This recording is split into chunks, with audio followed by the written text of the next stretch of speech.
इस पाठ का यह दूसरा भाग है। आप लोग इस भाग को पूरा अवश्य देखें। तो अब हम चर्चा करेंगे मृदा निर्माण के कारकों पर। मृदा का निर्माण जनक शैल से होता है। जनक शैल का अर्थ होता है वह चट्टान जिसके विघटन से, जिसके टूटने से, जिसके शत विक्षत होने से, जिसके छोटे छोटे टुकड़ों में टूटने से मृदा का निर्माण हुआ है। जो जैसी जनक शैल का रंग होगा वैसा ही मृदा का रंग होगा। जिस प्रकार के खनिज जनक शैल में होंगे उसी प्रकार के खनिजों की उपलब्धता मृदा में भी होगी, तथा जिस प्रकार के रासायनिक गुण जनक शैल के होंगे उसी प्रकार के रासायनिक गुण उससे बनी हुई मृदा में भी पाए जाते हैं। चलिए अब हम आगे बढ़ते हैं और बात करते हैं पारगम्यता पर। पारगम्यता का अर्थ होता है कि कितनी मात्रा में जो पानी होता है वो इस मृदा के अंदर से गुजर सकता है या पार हो सकता है, या कितना पानी ये मृदा सोख कर रख सकती है। तो क्या ये मृदा छन्नी की तरह काम कर सकती है या नहीं, ये सब निर्भर करता है जनक चट्टान पर या जनक शैल पर। आप ये भी कह सकते हैं कि मृदा में पानी की निकासी किस प्रकार होगी, यह सारा किसके ऊपर निर्भर करेगा? जनक चट्टानों पर। तो आगे बढ़ते हैं और अगले बिंदु पर चर्चा करते हैं। मृदा निर्माण में एक अत्यधिक मुख्य कारक जो महत्वपूर्ण भूमिका निभाता है वह है जलवायु। तो अब हम जलवायु से संबंधित कारकों पर चर्चा करते हैं। तापमान, वर्षा, अपक्षय।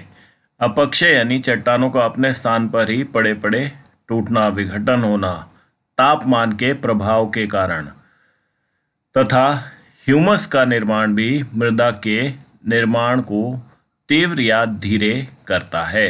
अगर ये सब परिस्थितियां अनुकूल है तो मृदा का निर्माण तीव्रता से होता है, और अगर ये परिस्थितियां अनुकूल नहीं है तो मृदा का निर्माण बहुत धीरे धीरे होता है। मृदा के निर्माण के लिए एक और अत्यधिक महत्वपूर्ण कारक है समय। एक पतली सी मृदा की परत को बनने के लिए हजारों वर्ष का समय लग जाता है। मृदा परिच्छेदिका की मोटाई को निश्चित करता है समय, यानी जितनी पुरानी होगी, जितनी पुरानी मृदा बनी हुई होगी उतनी ही जो मृदा परिच्छेदिका की मोटाई होगी वह अधिक होगी, और जो ह्यूमस का निर्माण होता है वह वनस्पतियों, प्राणियों तथा अन्य सूक्ष्म जीवों पर निर्भर करता है।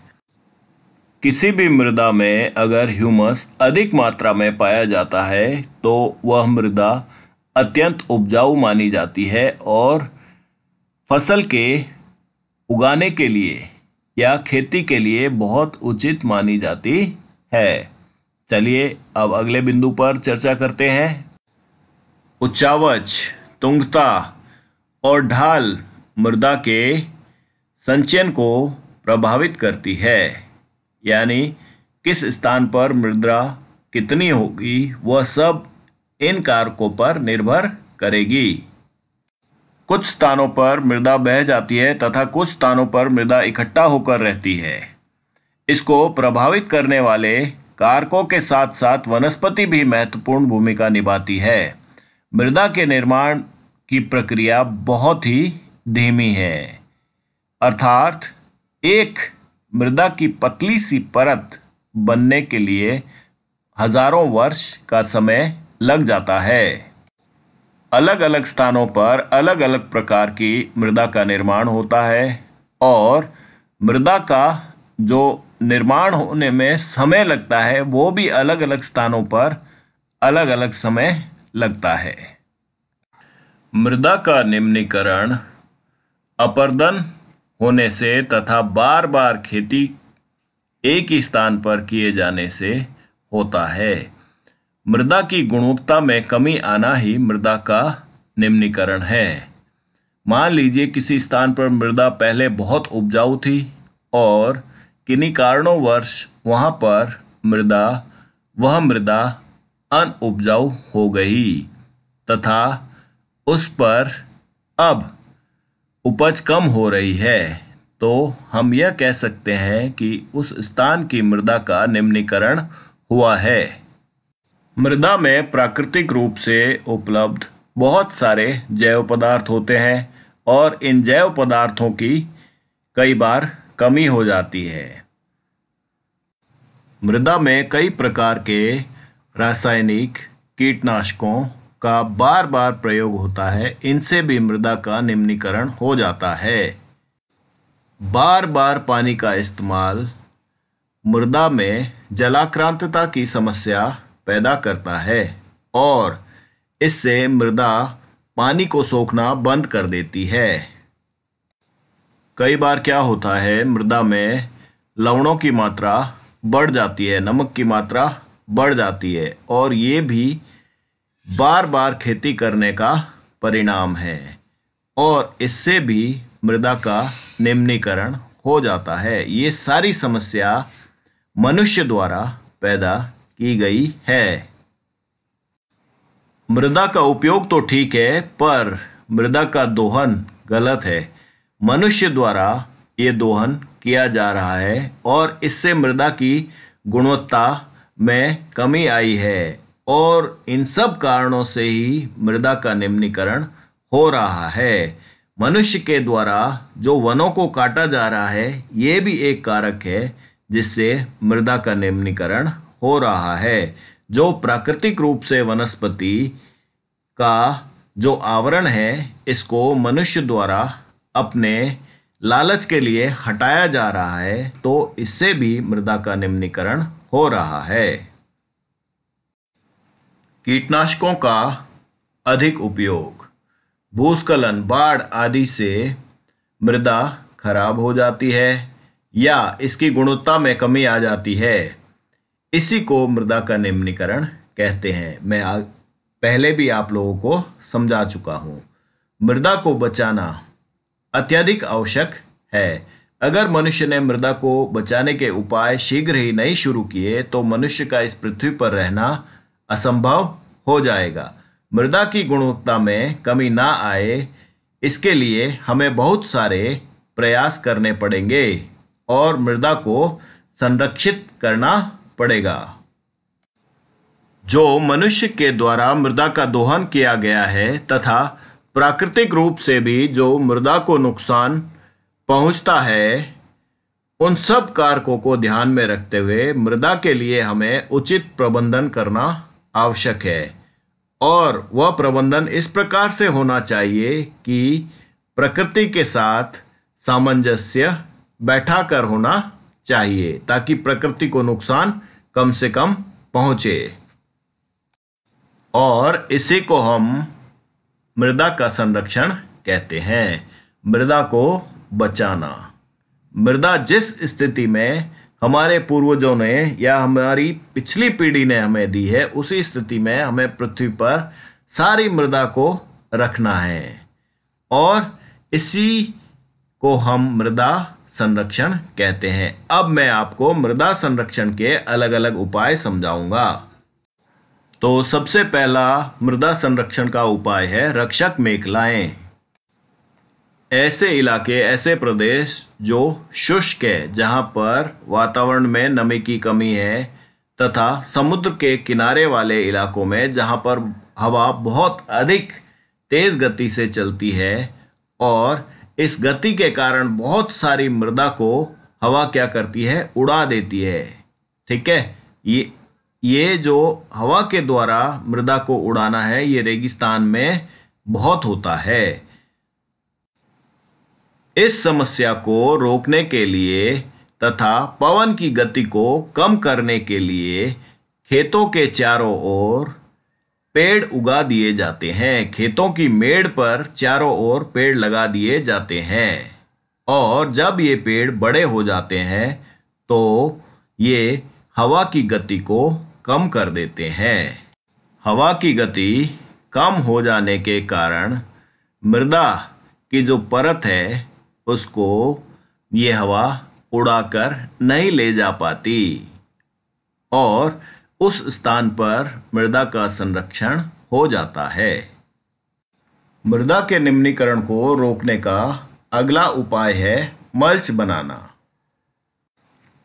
जमीन पर या खेतों में जब हम कृषि करते हैं तथा पेड़ पौधे उगाने के बाद जो जमीन के हिस्से खाली पड़े रह जाते हैं उन पर पत्तों, घास, प्रवाल आदि से ढककर आवरण बना दिया जाता है ताकि आर्द्रता या भूमि की नमी बनी रहे और मृदा का अपरदन ना हो और पेड़ पौधों तथा फसल को कम पानी देना पड़े।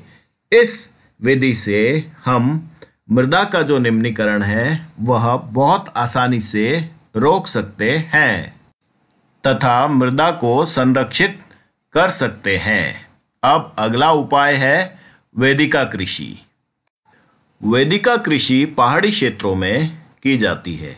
ऐसे इलाके जहां पर तीव्र ढलानें होती है और बारिश आती है और इन ढलानों से बहुत सारी जो मिट्टी है वो बहकर चली जाती है, तो इस मिट्टी के अपरदन को रोकने के लिए हम वेदिका कृषि का सहारा ले सकते हैं। इसके लिए हम पहाड़ों को काट कर उनमें सीढ़ी नुमा या सीढ़ी के जैसी आकृति वाले खेत बना लेते हैं और इससे मृदा अपरदन कम हो जाता है या ना के बराबर हो जाता है। इस प्रकार की खेती अधिकतर पहाड़ी क्षेत्रों में पाई जाती है और इस खेती से हम मृदा का संरक्षण करते हैं।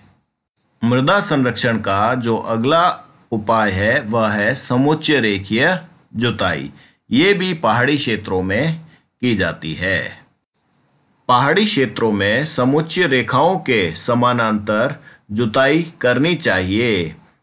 इससे जल के लिए प्राकृतिक रूप से अवरोध पैदा होता है तथा जल के द्वारा होने वाला अथवा जल के बहने से होने वाला अपरदन कम हो जाता है और यह भी मृदा के संरक्षण में योगदान करता है और हम मृदा के जो खनिज होते हैं, जो पानी में घुलनशील खनिज होते हैं, उनको भी बहने से बचाता है। अब अगला बिंदु जिसके ऊपर हम चर्चा करेंगे वह है समुच्चय रेखीय रोधिकाओं का निर्माण। समुच्चय रेखाएं समान ऊंचाई वाली भूमि को जोड़ने वाली रेखाएं होती है। इन पर पत्थर घास मृदा के उपयोग से अवरोध बनाए जाते हैं और इन अवरोधों या इन रेखाओं पर जो अवरोध बनाए जाते हैं उन अवरोधों के पास जल इकट्ठा हो जाता है और जब जल इकट्ठा हो जाता है तो मृदा अपरदन नहीं हो पाता। इससे मृदा अपरदन में कमी आती है तथा इस विधि से हम मृदा का संरक्षण या मृदा के अपरदन को रोक सकते हैं। अब आगे बढ़ते हैं और चर्चा करेंगे चट्टान बांधों पर। जल के तीव्र प्रवाह यानी जब जल बहुत तेजी से बह रहा हो तो उसको नियंत्रण करने के लिए छोटे छोटे बांध बनाए जाते हैं। यह नालियों की रक्षा करते हैं, मृदा अपरदन को रोकने में सहायक होते हैं क्योंकि ये जो जल की जो तीव्रता है इसको कम करते हैं। खेतों में कुछ स्थान खाली पड़े रह जाते हैं और जब वर्षा होती है तो उन स्थानों से मृदा का अपरदन हो जाता है। तो ये जो बीज की फसल उगाना है वह इन्हीं स्थानों पर उगाई जाती है जो खेतों में खाली पड़ी जगह होती है। वर्षा के दोहन से मृदा को सुरक्षित रखने के लिए अलग अलग समय पर भिन्न भिन्न फसलें एकांतर कतार में उगाई जानी चाहिए ताकि मृदा खुली ना रहे और मृदा अपरदन कम हो सके, और इसी को हम बीज की फसल उगाना कहते हैं। तो इस प्रकार इन सभी उपायों से हम मृदा के निम्नीकरण को रोक सकते हैं और मृदा को संरक्षित कर सकते हैं। तो अब हम अपनी चर्चा को आगे बढ़ाते हैं और हमारी चर्चा का जो अगला बिंदु है वह है जल। जल एक नवीकरणीय संसाधन है। नवीकरणीय संसाधन का अर्थ होता है जिसे हम बार बार प्रयोग कर सकते हैं। नवीकरणीय प्राकृतिक संसाधन होने के साथ साथ पृथ्वी पर 3/4 भाग में जल उपलब्ध है। पृथ्वी को नीला ग्रह इसीलिए कहा जाता है क्योंकि पृथ्वी पर जल बहुत अधिक मात्रा में उपलब्ध है। जीवन का जो प्रारंभ हुआ था वह भी जल में ही हुआ था, लगभग 3.5 अरब वर्ष पहले। जल प्राणियों और पौधों के विकास में अत्यंत महत्वपूर्ण भूमिका निभाता है। महासागरों का जल लवणीय है तथा हमारे उपयोग के लायक नहीं है। पृथ्वी पर सिर्फ 2.7% जल है जो अलवणीय है, अर्थात जो हमारे उपयोग में आ सकता है, या आप कह सकते हैं कि यह वह जल है जो लवणीय नहीं है या मीठा पानी है। और ये जो अलवणीय जल है इसका भी अधिकतर हिस्सा बर्फ तथा हिमानियों के रूप में एंटार्क्टिका, ग्रीनलैंड और पर्वतीय प्रदेशों में पाया जाता है। अलवणीय जल का लगभग 70% हिस्सा इन क्षेत्रों में पाया जाता है। तो अब आप सोच सकते हैं कि हमारे लिए, मनुष्य के लिए जो उपयोग में आ सकता है वह अलवणीय जल कितना हो सकता है। तो हमारे लिए उपयोग में आने वाले अलवणीय जल की मात्रा लगभग 30% उपलब्ध है, और यही जल हमारे लिए हर वक्त बाकी 70% अलवणीय जल मनुष्य की पहुंच से बाहर है। सिर्फ 1% जल मनुष्य के उपभोग तथा उपयोग के लिए उपलब्ध है। अलवणीय जल भूमजल, नदियों, झीलों तथा वायुमंडल में जल वाष्प के रूप में पाया जाता है। जल पेड़ों, पौधों तथा सभी प्राणियों के लिए महत्वपूर्ण है। जल के बगैर पृथ्वी पर जीवन असंभव है। पृथ्वी पर ना तो जल की मात्रा बढ़ाई जा सकती है और ना ही इसे घटाई जा सकती है या कम की जा सकती है। जल की मात्रा पृथ्वी पर स्थिर है। जल वाष्पीकरण द्वारा बादल बनाता है, फिर वर्षण हो जाता है और इसके पश्चात जल पुनः बहकर महासागरों में चला जाता है। फिर पुनः सूर्य की ऊष्मा के कारण जल का वाष्पीकरण हो जाता है और ये जो प्रक्रिया है निरंतर चलती रहती है, और इसी प्रक्रिया को हम जल चक्र कहते हैं। मनुष्य बहुत सारे कामों के लिए जल का उपयोग करता है। मनुष्य धुलाई के लिए, अलग अलग चीज़ों के उत्पादन के लिए, कृषि के लिए, विद्युत उत्पादन के लिए और अन्य बहुत सारे कार्यों के लिए जल का उपयोग करता है। पृथ्वी पर जल के स्रोत सूख रहे हैं। जल को हम लोग बहुत अधिक प्रदूषित कर रहे हैं। जनसंख्या जिस गति से बढ़ रही है और उसके भोजन की व्यवस्था करने के लिए हम जल संसाधनों का बहुत अधिक दोहन कर रहे हैं तथा इससे कृषि के लिए, फसलों के लिए उपलब्ध जल में कमी आ रही है। शहरों में बढ़ती आबादी के कारण, जीवन स्तर में बढ़ोतरी के कारण जल के उपयोग में वृद्धि हुई है और इससे जो पीने योग्य जल है या इस्तेमाल करने वाला जल है, मनुष्य के काम आने वाला जल है, या हम कह सकते हैं अलवणीय जल है, इसका उपयोग बढ़ा है और इसकी कमी हो रही है। तो अब हम जल की उपलब्धता पर चर्चा प्रारंभ करते हैं। हमारे विश्व में जल की उपलब्धता में कमी आ रही है। विश्व में सभी स्थानों पर जल की जो उपलब्धता है वह एक समान नहीं है। किन्हीं स्थानों पर जल की उपलब्धता प्रचुर मात्रा में है और अन्य स्थानों पर जल की जो उपलब्धता है उसमें बहुत अधिक कमी है। अब भारत का ही उदाहरण ले लीजिए। भारत में मौसिनराम नाम का स्थान है मेघालय में, जहाँ पर खूब विश्व में सबसे अधिक वर्षा होती है, और भारत में जैसलमेर नाम का स्थान भी है जहाँ पर सबसे कम वर्षा होती है। तो इससे हमें, इस उदाहरण से हम यह समझते हैं कि भाई जल की जो उपलब्धता है वो समान नहीं है, विश्व में समान नहीं है। अधिकांश अफ्रीका, पश्चिमी एशिया, दक्षिणी एशिया, पश्चिमी संयुक्त राज्य अमेरिका, उत्तर पश्चिमी मेक्सिको, दक्षिण अमेरिका के कुछ भाग तथा ऑस्ट्रेलिया में अलवणीय जल की अत्यधिक कमी है। इन क्षेत्रों में हमेशा वर्ष के हर समय जल की कमी महसूस होती है और जल की उपलब्धता बहुत कम है।